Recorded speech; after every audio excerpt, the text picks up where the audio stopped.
ہر نماز کے بعد 7 بار سورۃ القریش، سورہ قریش ہر نماز کے بعد 7 بار پڑھ کر دعا مانگیے، پہاڑ جتنا قرض ہوگا تب یہ ادا ہو جائے گا۔ سبحان اسی طرح ایک اور وظیفہ ہے قرض اتارنے کا، اللہم اکفنی بحلالک عن حرامک واغننی بفضلک عمن سواک۔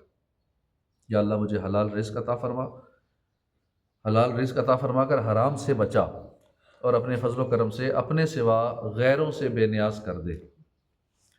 تا حصول مراد ہر نماز کے بعد 11 بار اور صبح و شام 100 بار روزانہ اول آخر درود پاک پڑھیے۔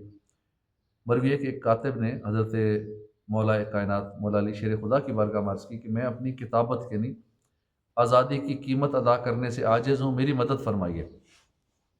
آپ نے فرمایا کہ میں تمہیں چند کلمات نہ سکھاؤں جو رسول اللہ صلی اللہ علیہ وسلم نے مجھے سکھائے ہیں؟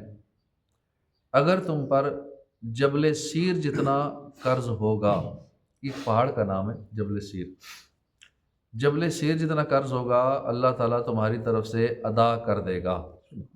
تم یوں کہا کرو، اللہم اکفنی بحلالک عن حرامک واغننی بفضلک عمن سواک۔ تو صبح و شام کی تعریف کیا ہے؟ آدھی رات کے بعد سے لے کر سورج کی پہلی کرن چمکنے تک، اس کو کہتے ہیں صبح۔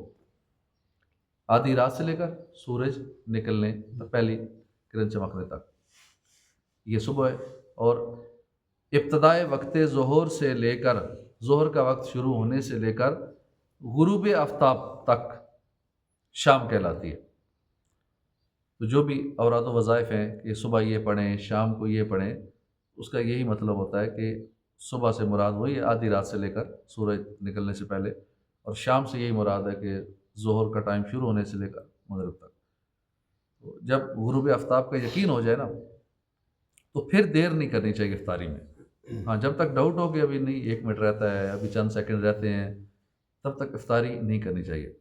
ہاں کنفرم ہو جائے کہ ہاں ٹائم ہو چکا ہے، بے شک چند سیکنڈ اوپر صحیح، لیکن اس سے پہلے چند سیکنڈ میں ذرا سی جلدی کرنے سے روزہ ضائع نہیں کرنا چاہیے۔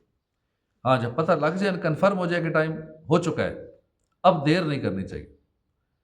نہ سائرن کا انتظار کریں، نہ اذان کا انتظار کریں، فوراً کھا پی لیں، مگر کھجور یا چھوارا یا پانی سے افطار کرنا سنت ہے۔ فتاوی رضویہ میں ہے کہ